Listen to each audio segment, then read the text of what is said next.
I'm getting ready to go on my walk. I got somebody who's wanting to get some petting first. She's like, pet me first, Daddy. So I'll give her a little loving, and then I will be on the road here soon.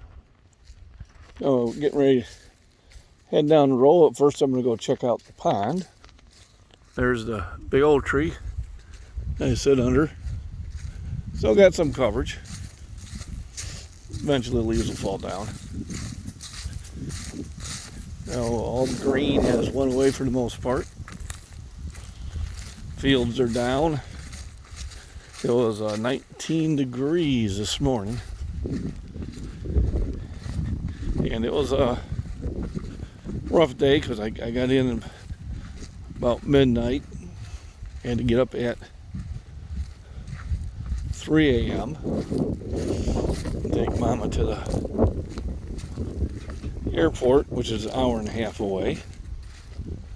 I got to do that. And look, we even got some ice over there. Now the ice would be pretty easy to break. And a lot of times I do break it just to let the oxygen there. Oh, look.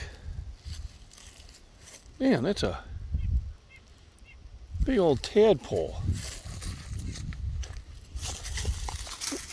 I don't know if we're going to be able to see it. But there's a big old, looks like a bullfrog tadpole underneath the ice. So the trick here is to get down here without falling in. But he was right over in here. So, oh wow, look how much ice is already formed.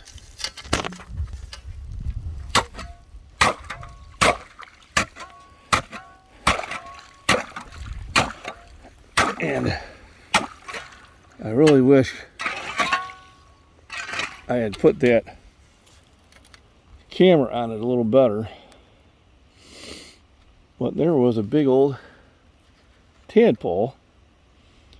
I would think a bullfrog one by the size. And I'm amazed it's still alive in this weather. Well, that is pretty awesome. I'll have to pause on this so I can get back up without falling down. So that was a learning experience. I've never seen a tadpole this late in the year. That's definitely what it was. And I knocked a little hole in the ice there to make sure that we'd get a little bit more of that changing of oxygen and carbon dioxide. And now, I think it's time to go for my walk. So we're going to take the boring route. I was curious to how my neighbor down the road did with his interview. But I've been down there a few times, and he hasn't been outside. And I think the fact that he hasn't really made any attempt to contact me, I think tells me his story. I'll just try and help him out, get him a job at where I work. Being a veteran, I think all he had to do was just, fill out the forms and take regular tests. But I haven't seen him since. So today I don't really have time to shoot down and see him. I got home about 7. I had my shake. I stayed up to about 20 after 8. Listened to a little bit of John at Prepper Nation. Then I had to go to sleep. So I slept, I would say a good solid 2 hours. Maybe another half hour of semi-sleep. And I feel much more refreshed for doing so. Let's check and see what the mail is here.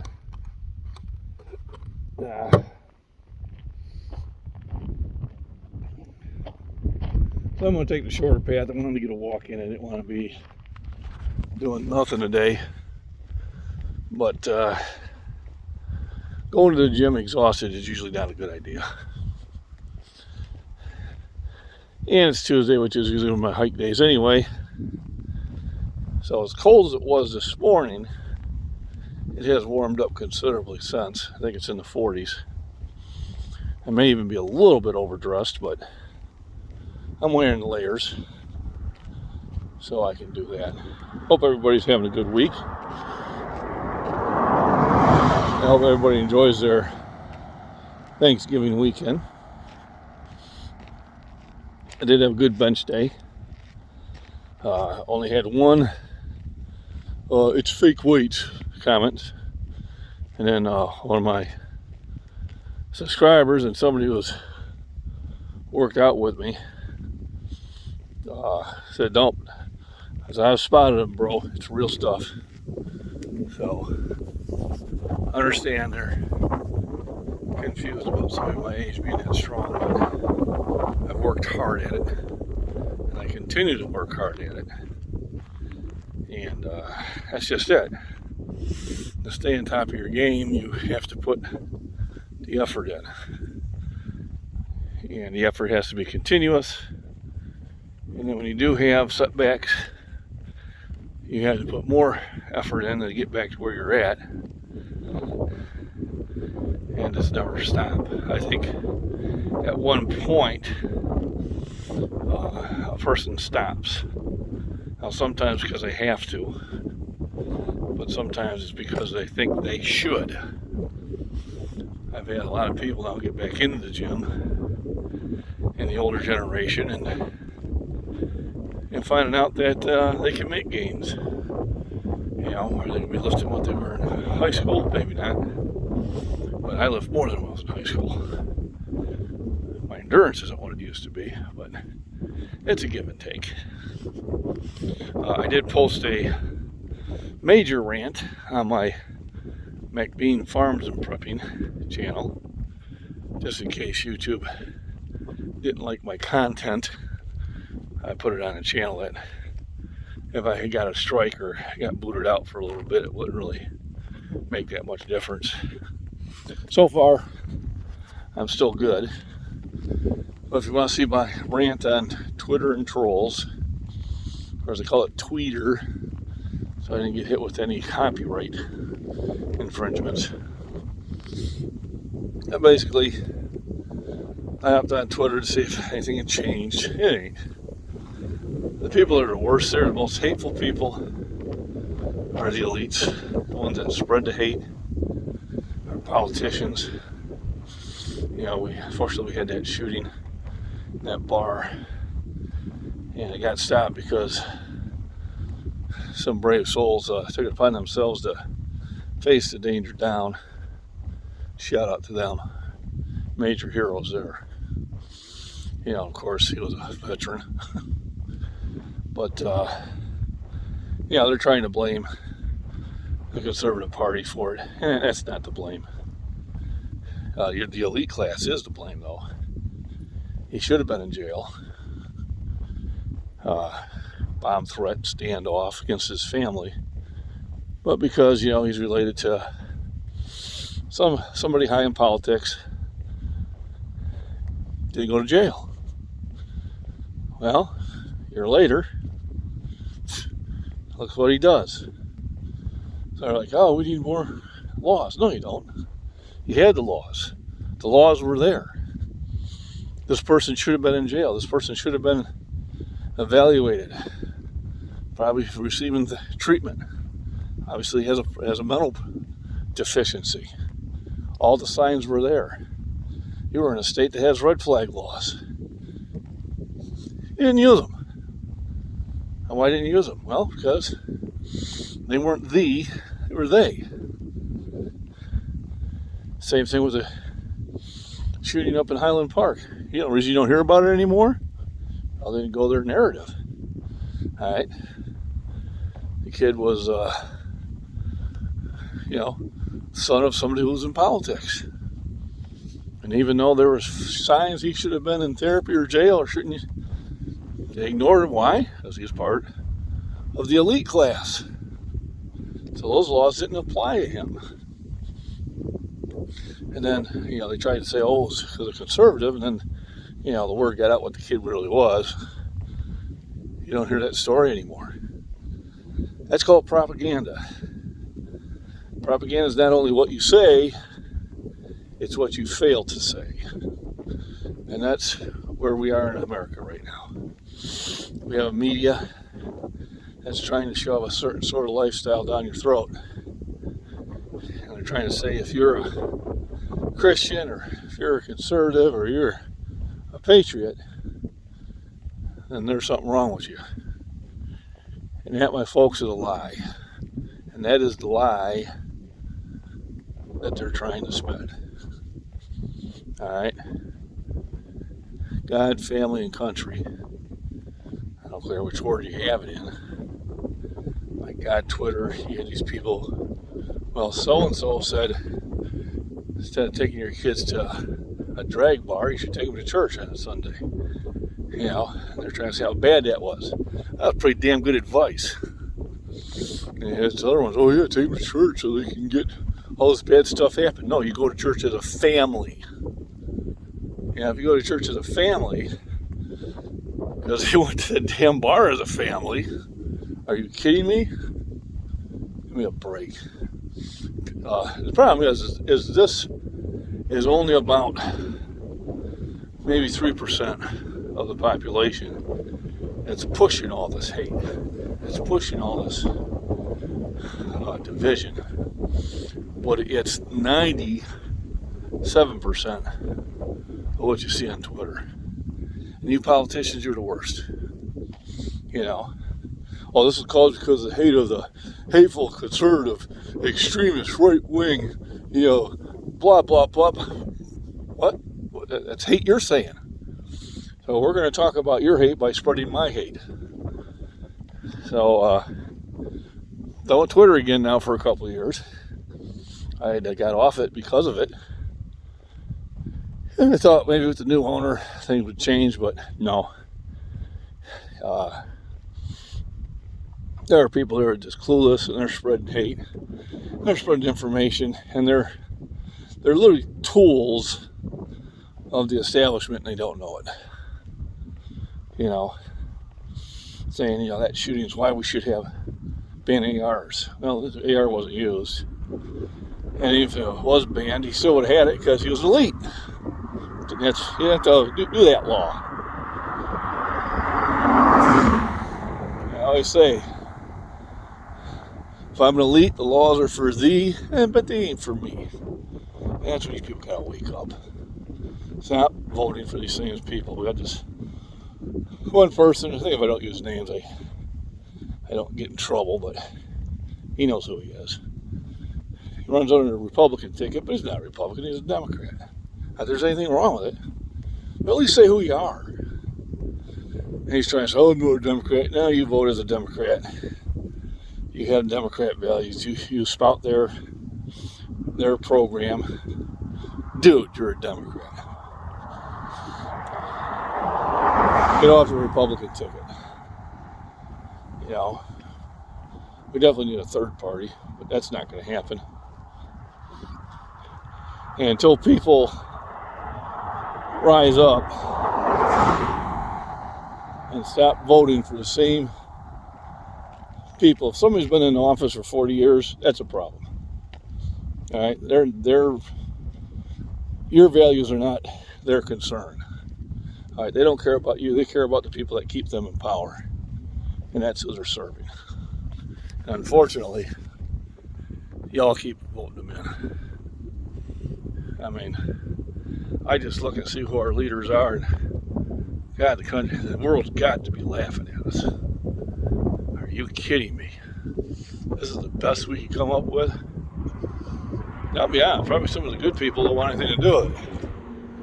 Man, it's like Grand City Station around here. Never seen so many vehicles come down this road at the same time in a long time. Good person, number one, couldn't get this job. or they wouldn't want it.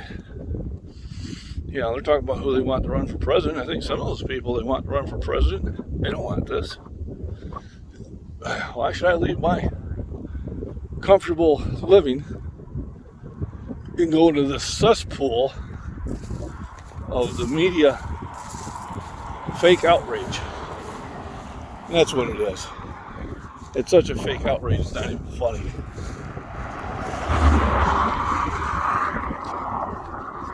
So, my advice is, don't go on Twitter.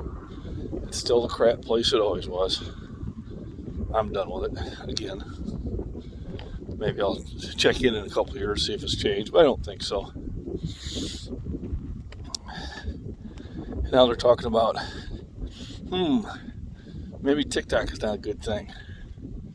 I made fun of Trump when he said we should get rid of it, but now the Democrats are going, yeah, maybe we should get rid of that. You know, the Chinese are using it to gather information on us. You think? God, it doesn't take a brainchild to figure that one out. So, we'll see what goes there. I don't see them doing it. Too many people are on it. I understand what they're saying. They're just trying to get people's information. Trying to feed their propaganda in there. You all need to read the book 1984. And if you don't want something that heavy reading, then read Animal Farm. And give you an idea of just where we are today. And we are there. My Army buddy and I were talking about it. About being concerned. The direction that this country is taking. You know, we're one of the last free nations on the planet. And you college kids, they don't have any experience in life, are listening to professors that don't have any experience in life. They've never left the college circuit. About how the world should be. And all the people that don't want to have to work for a living are not working for a living right now, but they're voting for that. I got a cousin who fixes mainframes all over the world, and he says when he goes to the communist country, he can never be on time because nobody gives a shit. They got that job whether they excel or not, and I can see it happening here. You know, where I was working, got my first evaluation. Everything was meet standards, which I expected, you know. I mean, I haven't missed a day of work. I haven't destroyed anything. I've learned the jobs faster than most people. But it's my first evaluation. I figured I'd get, you know, your average, you know, all the way across the board. I asked my supervisor, I said, how do I get to the above average? Oh, we don't ever give that out. Excuse me? Oh, no, we don't give that out. I said, so-and-so with 20 years experience over here, anytime we have major problems, he has the ability to provide the solution. You're giving him pretty much the same grade you're giving me? He goes, yeah. Well, why would you want to excel then? Well, you don't want to be getting a bad mark.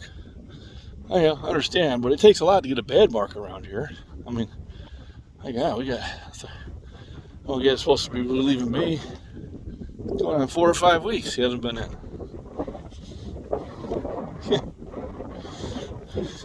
Give me a break. Is he going to get a bad mark on this? Yeah, probably. Will he still have a job? Yeah, probably. So I was like, what is the incentive if you're not going to sit there and different somebody like me who's only got 6 months experience in a job versus somebody who's got 20 years and works probably 2 or 3 12-hour shifts every week, you know, and is definitely a huge portion of why things keep running. Where's the motivation? To me, that's communist right there.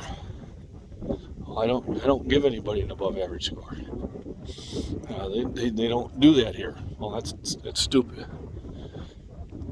If you give people below average, there's got to be a certain percentage that's above average. And if you don't point those people out, what is their motivation? That's in anything. If I worked out and ate healthy, but never got in shape, because for some reason it was impossible to do it, well, then why would I do it? If I'm in school and I'm studying hard for a test, and I get A's on my test, but at the end of the year they say, well, I'm just going to give everybody C's, well, why the hell would I do that? So, this is my rant, but it's a common rant. Trust me, the one on my MacBean Farms and Prepping that I uploaded yesterday is a little bit more direct. So you have to have goals and you have to have rewards. But the rewards have to reflect the hard work. So we'll go the other way. Where at some point they decided in sports everybody gets a trophy in the kids' sports. Sound like a good premise. At least I get something to take home. But what I seen is the kids that got the 9th place trophy, that trophy was going in the trash. They didn't feel like they earned anything. They lost every game, and yet I got a trophy.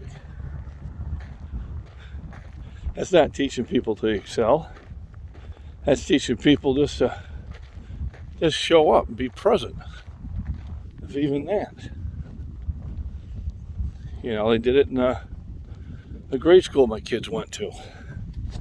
I seen it diminish. Because they didn't want to upset parents. Well, it's my ass, parents. You don't spend any time with your kids, with their education. Don't expect them to get an award. So, we taught our kids to read and write before they went to school. We read books to them all the time. Used to take them outside and teach them about the outdoors. Taught them gun safety. Taught them hunting skills. Taught them gardening skills. My oldest daughter, she graduated junior high. Out of the 18 academic awards, she had took 16 of them. And she deserved them. Well, you imagine that caused a stir. But we spent time with our kids. You didn't. Now, you did in the sports. We didn't in the academics. I had one coach, well, I didn't know she was that smart. So I knew. Because I was involved. Well, then a couple years later, when it's my boy, well, there's another boy in his class, and they're very competitive with each other.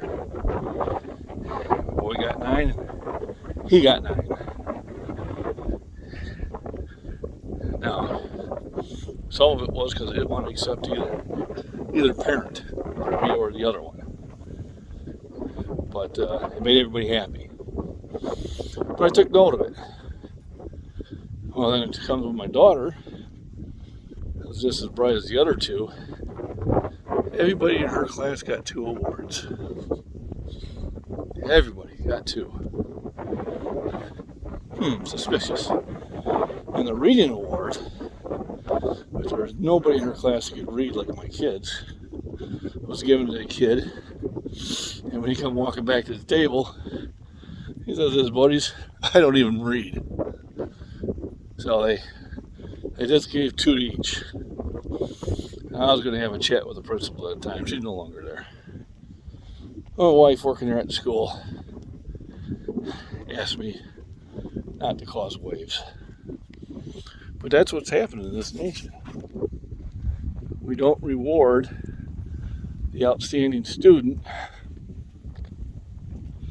The one that has problems, we shoved drugs down.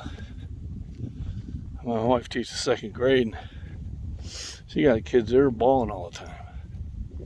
Cry every day. You know, got all these issues. I talked to my buddy, I said, in second grade, did we have anybody like that? I said, we didn't. We didn't have anybody bawling every day. I don't think they cried ever. We didn't sit there and have them, you know, just couldn't sit in their seat when we were running around all the time or yelling. That didn't happen. You want to know why? Because if you did that, they tell your parents.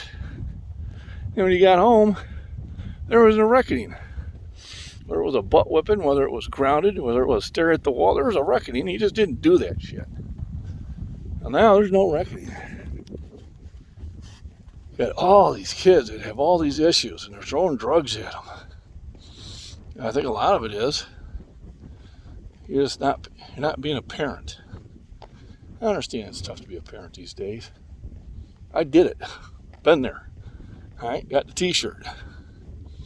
We made sacrifices. We sacrificed income.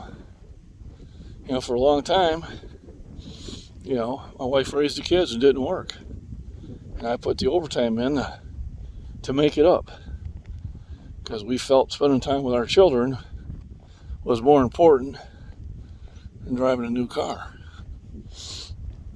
Every car I've owned, I've put anywhere from 270 to 320,000 miles on each one of those cars before I had to go out and get another one. You know, had we put our kids in a public school, had we allowed the Xbox to be the babysitter, we could have had a Cadillac every 3 or 4 years. And I explained that to one of the kids. He was complaining why he was driving a beater to school. I said, you're lucky you have something to drive. Well, why can't we have nice cars like the other people have? I said, we can. Absolutely. He says, we'll pull you and your sister out of the private school. All right. Mom and Daddy, we can have our own Cadillacs. Well, the youngest sister had something to say to him about that. But it was a real thing. Different choices. We chose to do everything we could for the kids and hope for the best, you know. I think a lot of parents are not getting involved. Some of the kids I've seen growing up here were growing up because of their grandparents. I didn't have grandparents that were young enough to do that. Besides, I felt it was my job. They had one that said, well, I'll just raise all my grandbabies. So you won't raise these. I'll raise them. These are mine. So that's the walk rant. That's why I like to do these rants, get all this stuff off my chest and get the blood moving in that. You know, 30 minutes of elevated heart rate. I think that's called cardio. I've done cardio. Shh. I want to give a shout out to everybody that's been following my channel and kind words and that. You know, the Body Beat Down, Joni Friels, the singing Beaverine, she has a wonderful voice. You know, Jennifer Cruz for spiritual guidance. She puts together on a weekly basis. You know, Northern Girl Hobbies, who really got involved in the Canadian trucking convoy last year. An awesome job she did there. John at Prepper Nation for kind of covering products and ideas and things that we probably shouldn't know. You know, Rhodian Alaska Prepper definitely has put a lot of time in and keeping us informed on things. You know, if I miss some people, I'll apologize in advance. You know, and my regulars, my moderators, Prepper Cowboy, Miss Worm, Body Beat Down, Fat Man Prepper. And the ones that are always coming down there and saying hi, LG and Bomagen, Paradise Acres and things like that. You know, the group we got going, Jason, Jonathan, and Eric, and Steve Lyons. I haven't seen him for a while. He got popped over in my lives to say hi. Could be just his job's changed. So I'm gonna go in and cook some food. Maybe I'll even live stream it. We'll see. I think I'm gonna cook the rest of my bacon up, bring some more bacon up to thaw, and have me a big bacon and eggs, and probably make some tuna for lunch. See how much time I have. So, thanks for joining in. Thanks for listening. Be safe, be happy, and enjoy life.